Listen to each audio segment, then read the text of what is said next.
Assalamualaikum warahmatullahi wabarakatuh. Salam sejahtera untuk kita semua. Perkenalkan, saya Meti Melani Mukadinta, biasa disapa Meti. Keseharian saya bertugas sebagai dosen di program studi Agribisnis Fakultas Sains dan Teknologi Universitas Muhammadiyah Tahun. Saya konsen mengajar mata kuliah agroforestry. Mata kuliah agroforestry merupakan mata kuliah wajib dikontrak bagi mahasiswa semester 3 program studi agribisnis. Mata kuliah ini memiliki 2 SKS. Untuk metode pembelajaran, saya menggunakan metode DIA, Delivery, Introduction, dan Assessment. Berikut deskripsi mata kuliah pengantar agroforestry. Mata kuliah ini membahas tentang pemanfaatan lahan dengan cara mengkombinasikan tanaman pepohonan, tanaman pertanian, perikanan, dan peternakan yang dapat meningkatkan keuntungan secara ekologi dan ekonomi.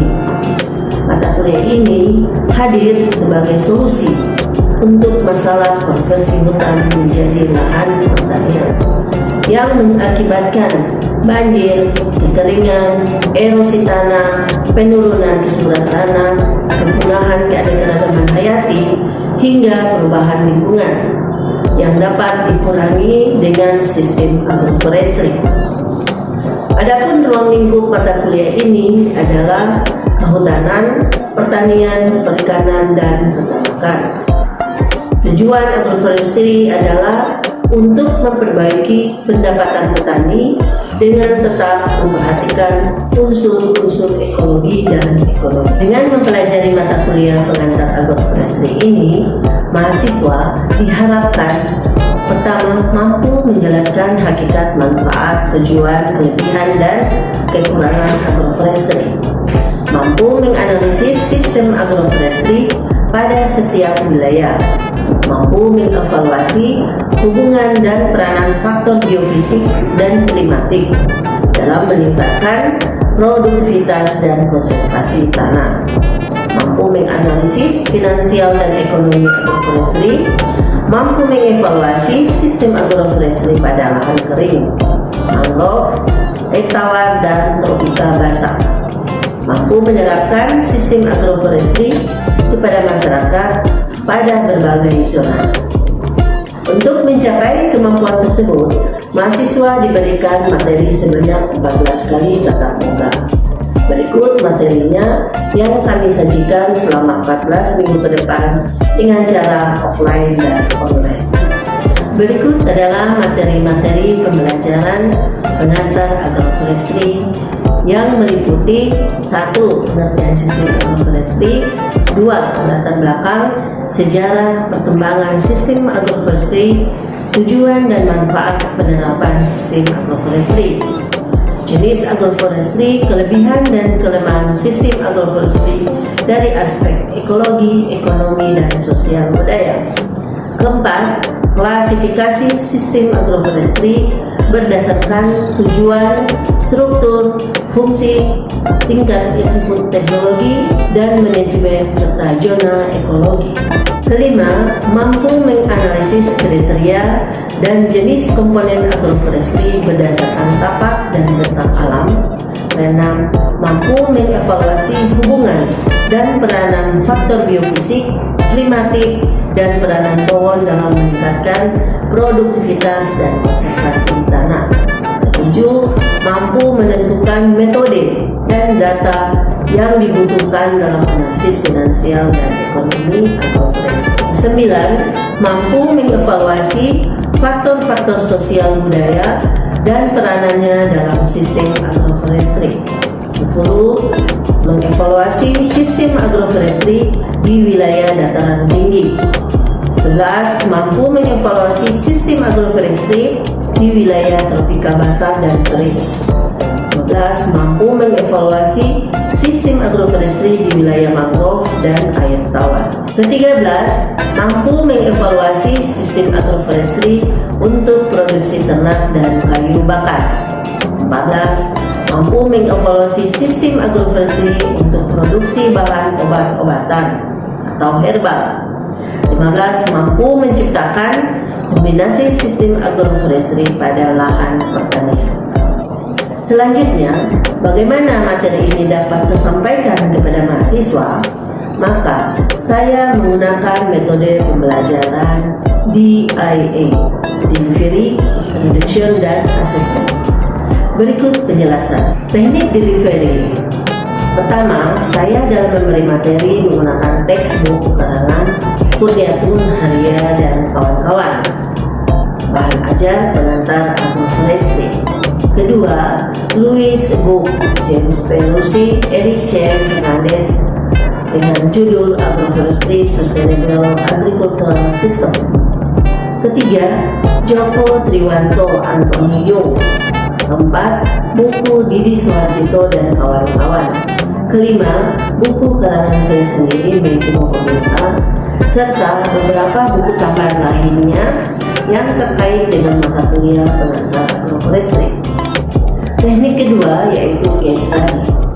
Case study dilakukan setiap seminggu sekali dengan cara membuat studi kasus dan rangkuman yang terdapat pada textbook dengan cara berkelompok. Setiap mahasiswa mendapat giliran menyajikan, yaitu dengan cara diajar setiap minggunya. Teknik kedua, introduction. Pertama, dalam kelas berupaya menggali potensi mahasiswa belajar dua arah dengan cara diberikan kesempatan untuk bertanya dan berdiskusi. Kedua, diskusi di luar jam kuliah. Saya biasanya menggunakan Telegram atau grup WA juga sebagai wadah diskusi terkait materi dan isu-isu terkini mata kuliah yang dikontrak mahasiswa. Teknik ketiga yaitu assessment. Bagaimana saya menilai mahasiswa?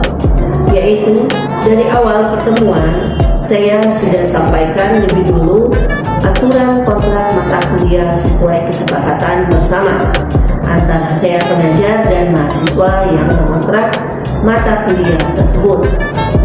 Kontrak mata kuliah tersebut disampaikan dengan cara saya menilai dan memberikan bobot.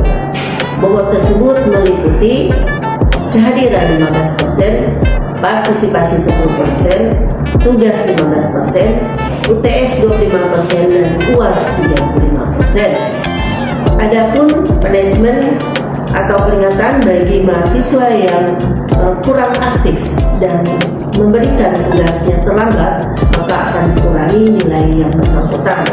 Namun ada juga pemberian nilai yang melebihi kapasitas dari mahasiswa jika mahasiswanya aktif dalam kegiatan perkuliahan, termasuk kehadiran, partisipasinya aktif, memberikan tugas tepat waktu, dan UTS dengan UAS, sehingga akan diberikan pemberian nilai yang lebih dari mahasiswa yang lainnya.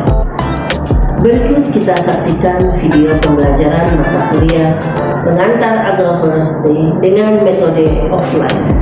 Baik, assalamualaikum warahmatullahi wabarakatuh. Waalaikumsalam warahmatullahi wabarakatuh. Alhamdulillah, hari ini kita ketemu lagi di mata kuliah pengantar agroforestry yang kali ini masuk pada minggu kedua ya. Dan ini adalah pertemuan yang kedua, berarti pertemuan yang kemarin hari Rabu ya. Rabu kemarin kan kita sudah diskusi juga terkait dengan materi agroforestry ini. Ini kan sudah siang. Bagaimana kondisinya? Ada baik-baik saja semua?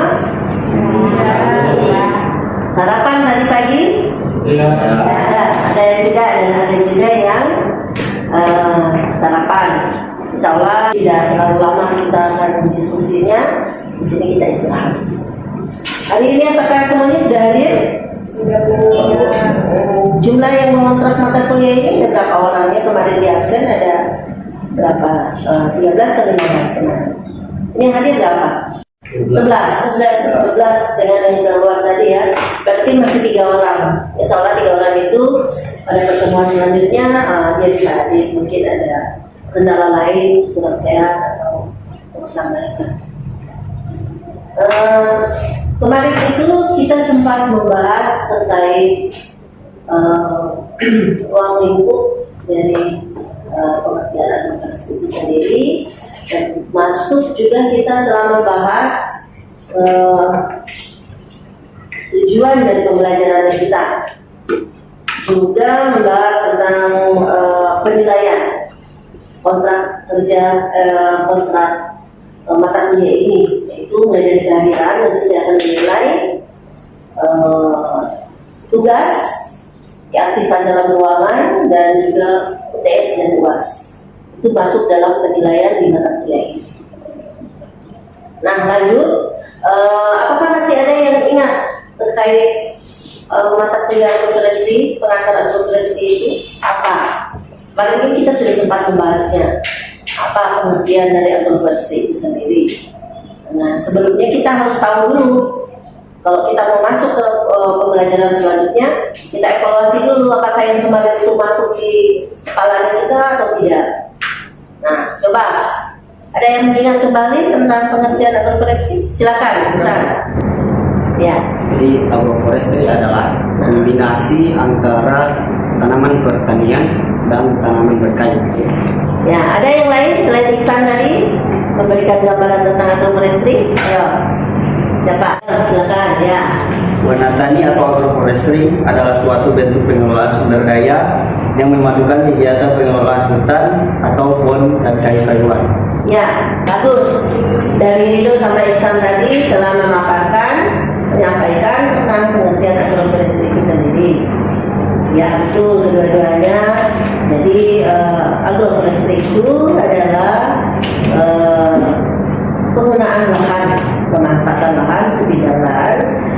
Kemudian di dalamnya itu ada jenis-jenis tanaman yang terdiri dari tanaman hutanan, ada tanaman pertaniannya, ada peternakan, ada perikanan. Nah, jenis-jenis tanaman itu, kalau dari tanaman pertanian apa yang bisa kalian tanam? Misalkan kita ingin mengilustrasikan jenis tanaman apa yang ada di dalam sebidang lahan. Misalkan apa? Jagung. Baru apa lagi? Kelapa. Ya. Baru? Durian. Tanaman pertanian yang lainnya lagi apa? Cabai, tomat. Ya. Itu beberapa jenis tanaman pertanian. Tadi kan kita bicara tentang sebidang lahan yang kita manfaatkan. Untuk 4 komponen ini kita masukkan dalam sebidang lahan. Nah, kalau tanaman hutanan apa? Perkebunan itu. Maya. Bisa. Pohon nau ya bisa. Cempaka bisa. Nah, itu salah satu contoh dari tanaman-tanaman berkayu yang bisa kita tanam di sebidang lahan. Tetapi untuk model penanamannya itu kita akan pelajari pada pertemuan keempat nanti. Sistem komponen-komponen penyusunnya itu. Untuk saat ini kita bicara tentang sejarahnya dan juga pengertian mendasar ruang lingkup dari agroforestry itu sendiri. Tetapi tidak apa-apa kita sambil nyentil-nyentil yang pertemuan di atasnya, karena dia saling berkesinambungan. Nah, ini adalah pengertian agroforestry-nya. Nah, sistem pengelolaan lahan berkelanjutan yang mampu meningkatkan produksi secara keseluruhan yang dilaksanakan dengan cara kombinasi tadi yang kita bahas itu. Ada tanaman kayu, ada tanaman pertanian, ada ternak, ya katanya bisa sapi, kambing, ya. Baru kalau ada perikanan juga bisa, karena dalam sebidang lahan kan biasanya kita suka ada nuansa airnya di dalam kebun, ya. Nah, berkombinasian tanaman, ya dia sudah sebutkan di sini ya, pertahanan yang dilaksanakan secara bergiliran atau bisa juga secara bersama-sama. Bisa ditanam artinya bersama-sama atau bergantian. Itu ya. Yang berdasarkan budaya setempat. Artinya di situ ada beberapa jenis tanaman yang dia tidak bisa hidup pada wilayah-wilayah tertentu, ataukah ada kebiasaan masyarakat setempat yang dia doyannya menanam tanaman jagung misalkan, atau ada daerah tertentu yang dia doyan tanaman kopi misalkan. Jadi tergantung dari daerah tersebut yang memproduksi hasil kebunnya mereka. Karena tergantung dari target pemerintah setempat. Kalau daerah Gorontalo kan memang sudah menjadi tanaman pokok di sini kan jagung ya. Karena tanaman jagung juga dia sesuai dengan wilayahnya kita di sini, daerah panas, toleran terhadap kondisi iklim. Gitu ya. Nah, jadi akan ada perbedaan dari sini. Adalah salah satu contoh gambar, biar kita tidak hanya menjelaskan ya, tapi kita langsung lihat fisiknya. Salah satu contohnya ini. Di sini tanaman apa yang kalian lihat? Kopi. Kopi. Baru yang tanaman berkayu itu apa? Ya, pokoknya ada pohon lah di situ ya. Nah, di bawahnya ini kan semak-semak nih. Ya. Tapi dia kayaknya dibuat dalam bentuk berbaris begitu ya. Biasanya ini saya sampaikan di pertemuan selanjutnya, tapi tidak baik juga ketika kita menyampaikan materinya kemudian hanya bicara aja dan tidak ada gambarnya. Seperti ini. Ini ya, salah satu contoh. Nah ini juga, ini sepertinya ada tanaman berkayu di sini. Baru ini ada tanaman pertanian hortikultura kayaknya ini kalau nggak salah, ataukah tanaman apa ini umbi-umbian ya. Nah mereka menggunakannya dalam sistem berbaris gini, dalam bentuk lorong modelnya, ditanam dalam bentuk lorong Ya. Sekarang kalau kenapa dia ditanam dalam bentuk lorong? Ada yang tahu tentang kenapa dia ditanam dalam bentuk lorong begini? Sedikit Ibu menyampaikan bahwa kalau dia dibiarkan tajuknya sudah tinggi, kemudian tanaman perkebunan di bawah ini, tanaman pertaniannya butuh sinar matahari, nanti dia tidak akan bisa hidup. Karena semua tanaman itu butuh pencahayaan. Ada juga jenis tanaman lainnya tertentu yang dia bisa hidup dengan adanya tajuk. Tapi ada jenis-jenis tertentu tanaman pertanian yang bisa dia di bawah naungan. Sehingga untuk melakukan disiasatilah seperti ini, harus dalam bentuk lorong ataukah dalam bentuk seperti ini. Ini tanaman kopi dia memang harus ada naungannya. Ya. Kalau dia tidak ada naungan, Ya, minimal 50% dari naungannya itu ada. Kalau dia tidak ada naungan nanti agak sulit dia tumbuh. Ya. Itu ya, ini jenis tanaman yang bisa dia pada tajuknya di atas tapi bisa tumbuh. Nah ada jenis tanaman seperti ini, misalkan umbi-umbian ya contohnya, dia tidak bisa hidup pada tajuk yang padat. Tajuk itu yang ini, tanaman berkayu ini. Artinya terus rindang sekali, tidak bisa lagi dia hidup. Itu ya.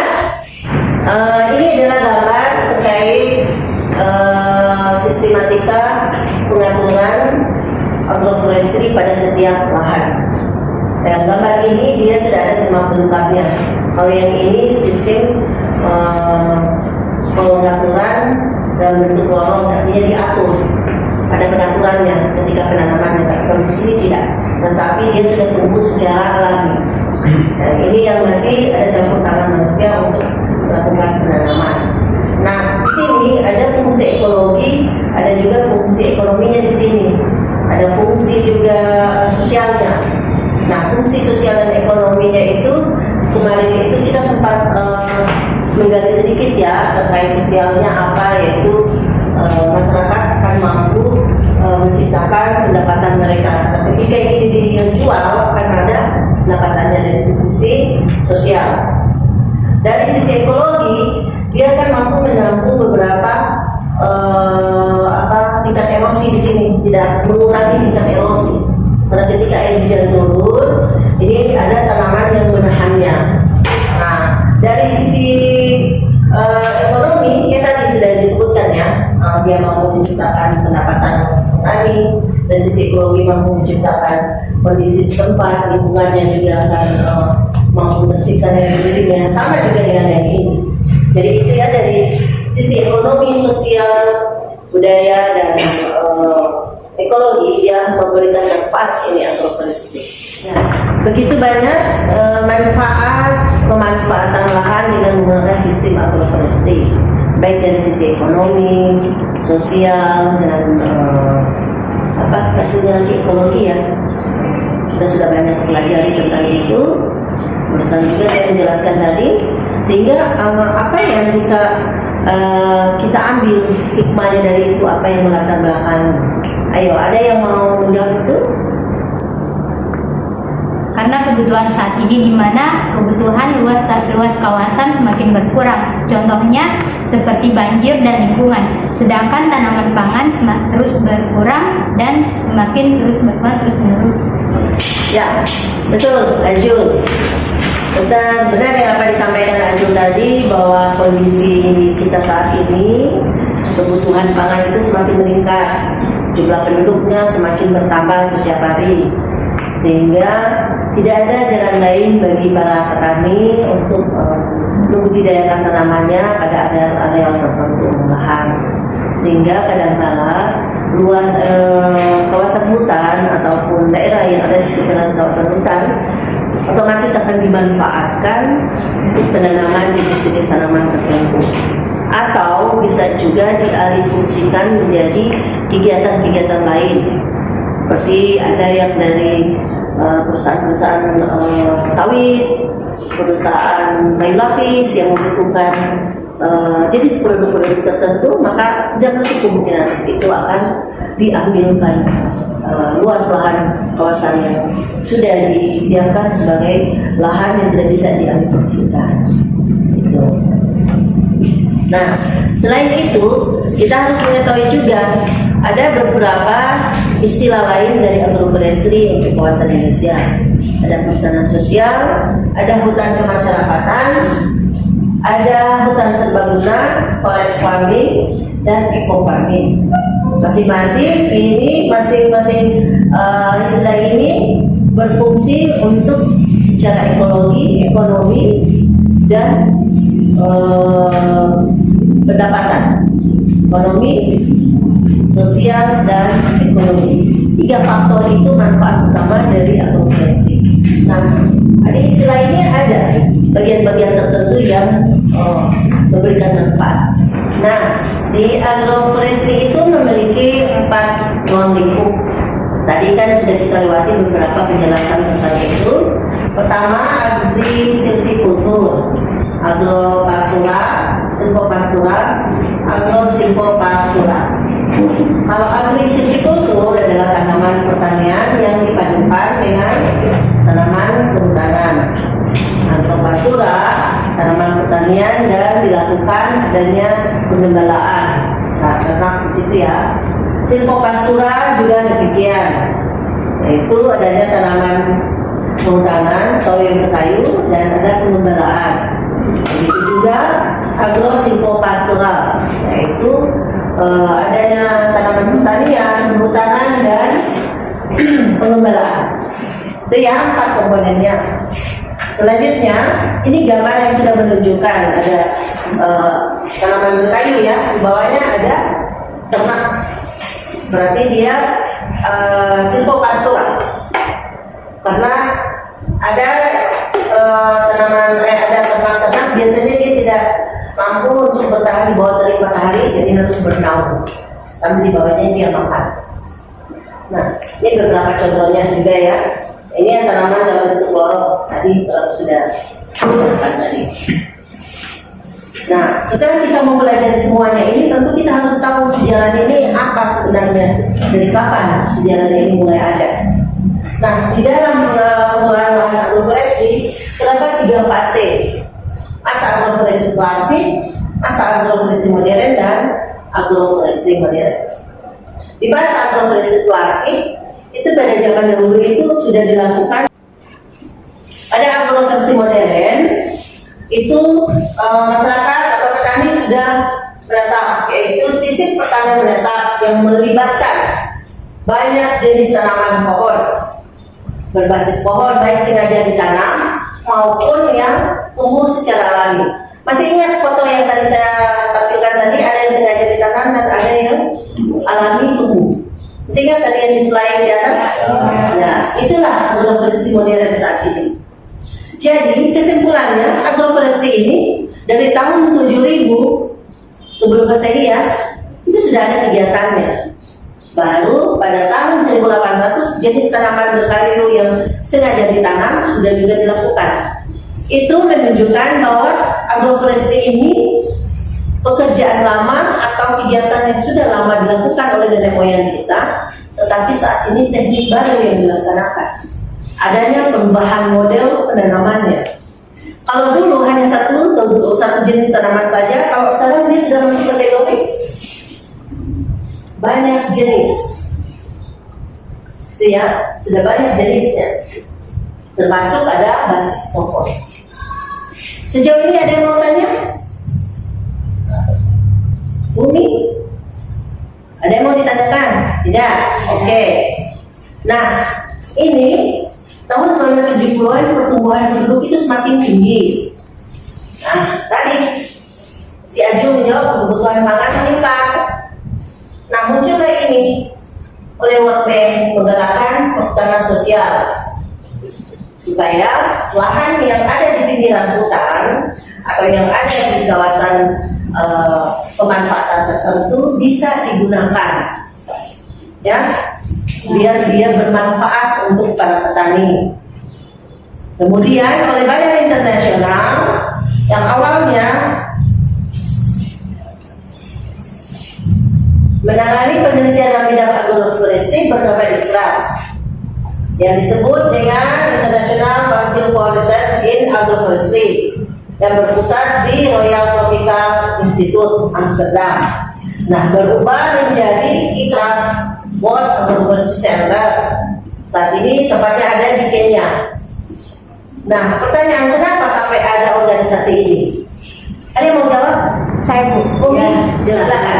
Jadi ICRAF adalah kenapa dibuatnya ICRAF itu karena sebagai pengontrol adanya sistem agroforestry di salah satu bidang. Misalnya kan tidak mungkin kalau tidak ada si badan pengawas atau yang meneliti salah satu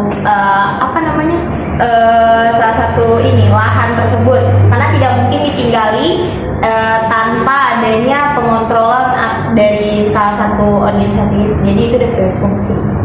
Ya, betul nih.